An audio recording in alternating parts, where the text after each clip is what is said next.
we looked through over 3,000 apps and found that 60% of all subscription cancellations were actually being made within the first hour. So people start a free trial, use the app, don't like it, and unsubscribe immediately.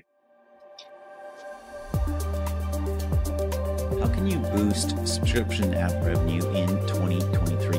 Hello and welcome to Growth Masterminds. My name is John Koetsier.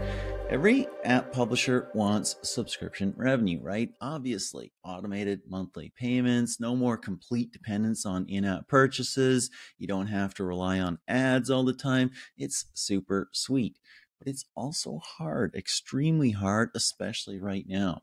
So how do you get more out of your subscription app or game in 2023? Here to chat is Renat Kurbanov, who's a co-founder and CEO of Apphud. It's a revenue data suite. It's embedded in over 3,000 apps. It helps marketers maximize profitability. Welcome, Renat. Yeah. Hi, John. Nice to meet you. Good to meet you as well. Glad you could join us. You're joining from Thailand. It's 9:30 p.m. right there. I don't feel sorry for you. You're in paradise, so I hope you're enjoying it. That is great. Not so good for the rest of us, but give us a 30-second intro to Apphud. Yeah, so sure. What is Apphud? Apphud is a SaaS in-app revenue data suite designed for mobile teams to grow faster by making data-driven decisions. It helps you to easily integrate in-app subscriptions to your app, manage them, and grow your revenue. So we provide a convenient way of working with revenue data. We have more than 20 charts, dashboards, a conversions funnel, a cohort analysis tool. You can improve your paywalls and in-app purchase conversions by running A/B experiments in Apphud. So Apphud is kind of place where more than 3,000 app owners find the answers to their question about how to grow their app. Cool. So this is Apphud. And I'm guessing the HUD is like a heads-up display. Is that where the HUD comes from? Not sure. It's... You're just a co-founder. You weren't there at the beginning. How it was the name. We just were searching for available domain. How it usually works. Yeah, Otherwise you get was available. Monkey or blue ox or something like that, or whatever, some color and some animal or something weird like that. I'm going to go with the heads-up display. Let's start here. What are the core challenges to driving subscription revenue? Yeah, sure. So a big challenge, I think, is you're optimizing ad campaigns the right way, right? Let's say in Facebook or TikTok, the two major players for ad networks, you can optimize for events or for value. So there are events-based optimization or value-based optimization. It becomes even a bigger challenge if you have in a subscription app or you have a subscription app with mixed in-app purchase offerings. You may have a paid subscription, a free trial subscription on the same screen, the same paywall, right? And your users let to choose between a paid subscription or a free trial. And you may also have a non-consumable purchase, which is called a lifetime purchase. So how to deal with all these three types of purchases on the same screen and to use the universal UA strategy. So yes, I would like to talk about value-based optimization first, and then jump to event-based optimization. Yeah, there's also the preceding problem, which is getting somebody to pay in the first place, right? I mean, you have that with in-app purchases, of course. There's a reason why there's so much ads-based revenue, ads monetization in games and ads and apps already. That's probably the first challenge, isn't it? Yeah, sure. Most of the apps are now using subscriptions. Games are not so popular with subscriptions, so So yes, you're right. Yeah, but it is amazing. I mean, if you look at the top grossing, certainly in terms of apps, I'm not certain if that's true in games, but certainly in terms of apps, you see like the Calms of the world, you see others. Subscriptions is a huge driver Yes. of massive revenue. Some of the, if you're looking to be successful, subscriptions is definitely on the plate. Let's talk about what's a typical flow. Like what typically happens if you're taking a user and you Yeah. want to end up with, maybe you're taking 1,000 users and you want to end up with, let's say, X number of subscribers. What's the typical flow? So typical flow is first building your basic funnels, right? Um, I mean conversion to install to free trial. It's the first Mhm. funnel. The second funnel is from free trial to paid subscription, or it can be another funnel is from install to paid subscription. So you have to measure all these three funnels, and especially it comes even more difficult if you have, as I said before, a free trial and paid subscription on the same paywall. So I would start with finding your typical conversion rates and compare it with with the market Mhm. to find which country converts better for you. Um, it's not necessarily the United States. It depends on the app. Some apps may convert even better on different countries, on the Mhm. European countries, or even in Asia. So you have to look through all the countries, all the tiers, and find um, what is the best ARPU for Mhm. your app. Yes. Mhm. Mhm. So there's a lot of challenges there. One Hmm. of the challenges, of course, is optimizing that free trial. A lot of people want to start a free trial, maybe. Not everybody wants to continue it. Talk about optimizing that free trial stage. Yes, sure. So what the challenge I see here is that users very often cancel their trials. Yeah, right. Um, but Put it on their calendar. Started free trial today, yeah, 6 days from yeah, now, or whatever the period is. Cancel. yeah, yeah. Okay, so um, I see here two options if we talk about value-based optimization. So let's say about value-based optimization in Facebook or TikTok. Um, what can I suggest? Um, One option is to send a custom value with your free trial event, which is basically a subscription price multiplied by average conversion rate. So Mm-hmm. let's say you have a monthly subscription, which costs $9.99, and you view your historical conversion rate, which is approximately 25%. So what I suggest is to send to Facebook or TikTok or whatever $2.5, which is 9.9, which is $10 multiplied by 25%. So you Mm-hmm. can pass this custom value and use the same purchase event for all purchases. Mm-hmm. So Mm-hmm. I know that there are clients that have free trials, subscriptions and paid subscriptions, and they run their marketing campaigns with purchase event optimization. But when I ask them, what what do you send to your purchase event? They say that we use both free trial and paid subscription. We all send to the same purchase event. We all map with the same event. So it's not the right way. By default, uh, Facebook uses zero value for free trials. Or Mm-hmm. Mm-hmm. Mm-hmm. Interesting. Interesting. So Obviously, there's a lot of work into building your funnel, into building your offer, into building your page where you explain things, and also providing the value that you're offering and everything. Your focus here, however, is let the machine figure it out. Let the machine figure it out. Assign a Yeah, value based on what your initial what you're going to get for the subscription and yeah, your conversion rate, and let the machine figure it out. yes. Yeah, but there's another option. It's not sending like a price multiplied by conversion rate.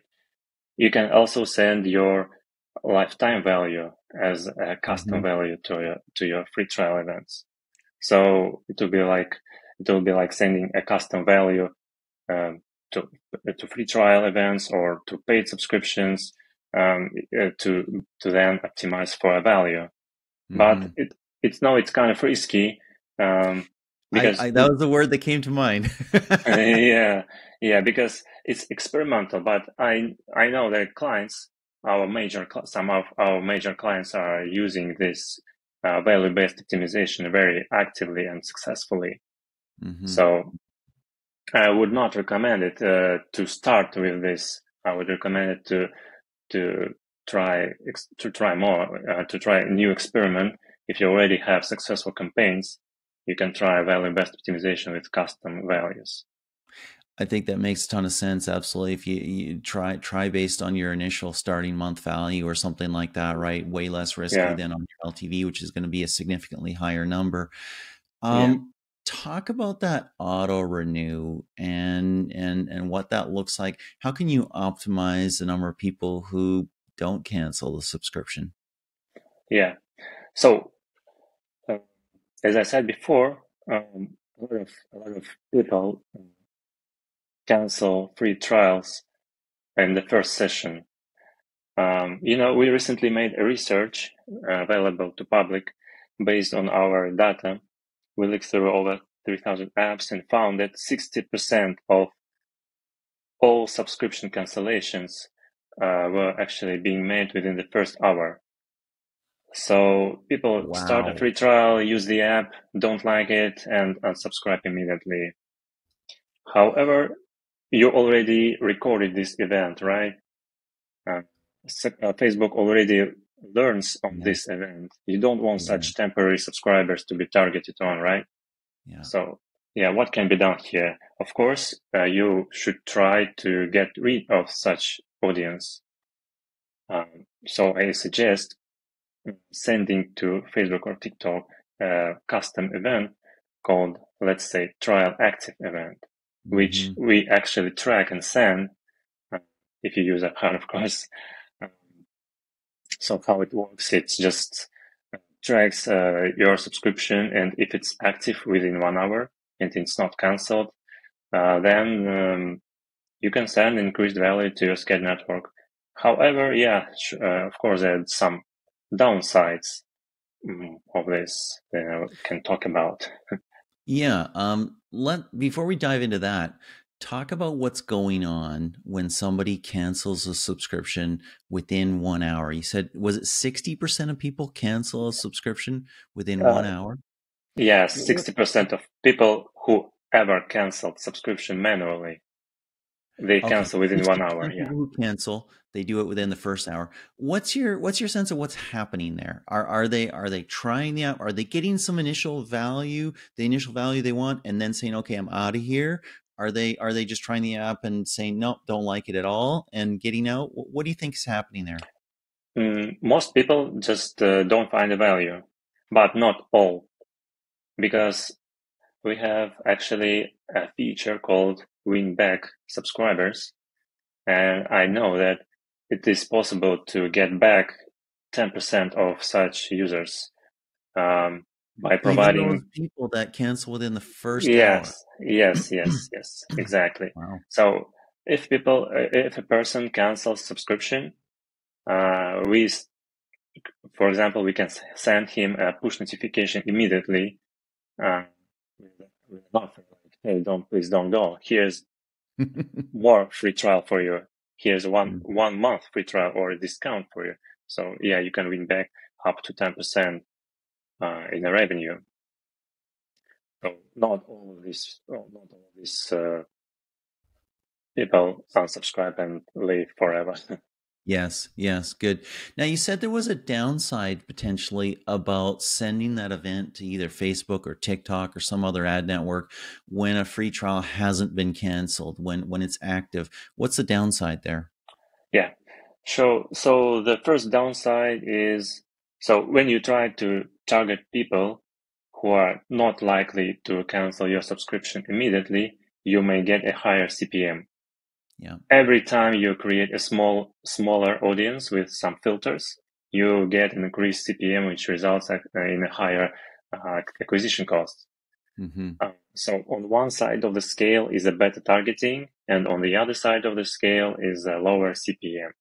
Mm-hmm. So it's up to app marketer to decide or to test which strategy fits their app. And play with that lever a little bit and see what happens over the long term.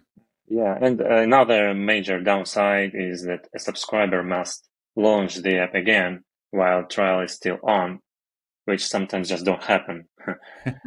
Exactly. Yeah, Exactly. so yeah, unfortunately, Scale Network doesn't have server API yet. So ad network may not get enough events to learn on. So this is the second downside. So you get lower in such events. Mm-hmm. But you have a great app. If you have a big app, you may have enough events, but still. Right, right. So what's the percentage that make it through to the auto renew stage? Oh, it depends. Very depends on the app. Very depends. So it can be from 10% to 50%. So I would not answer that question because it very depends on the app. Gotcha. Yeah. Okay, there's a metric you do talk about. It's ARPAS. What is ARPAS? ARPAS. Yeah, it's a kind of popular metric among app developers. It's called average revenue per activated subscriber. It's mostly used for app developers with mixed in-app purchase types. So let's say you have an app and you have a free trial with a paid subscription or the lifetime purchase on the same paywall or in the app, doesn't matter.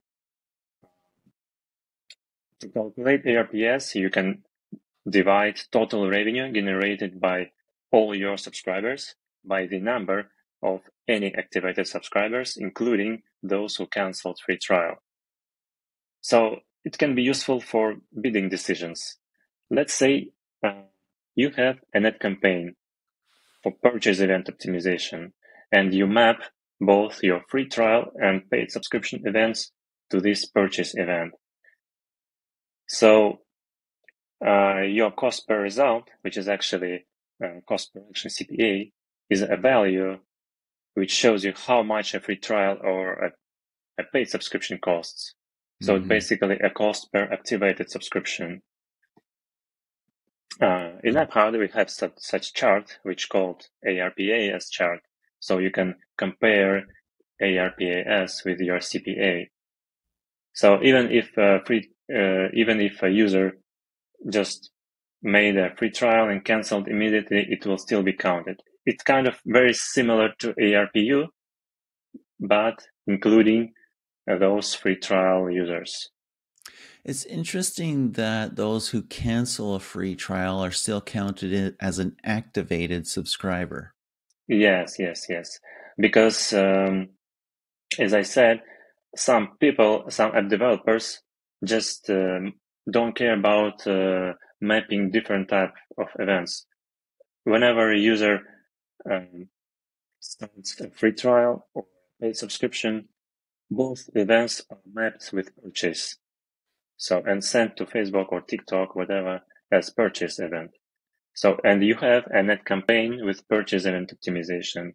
So, which actually includes both free trials and paid events. That is why it may be useful. Gotcha. Let's talk about Apple search ads. Apple search ads is increasingly critical to a lot of apps. Maybe not games. There's some controversy there as to whether it works well for games or not.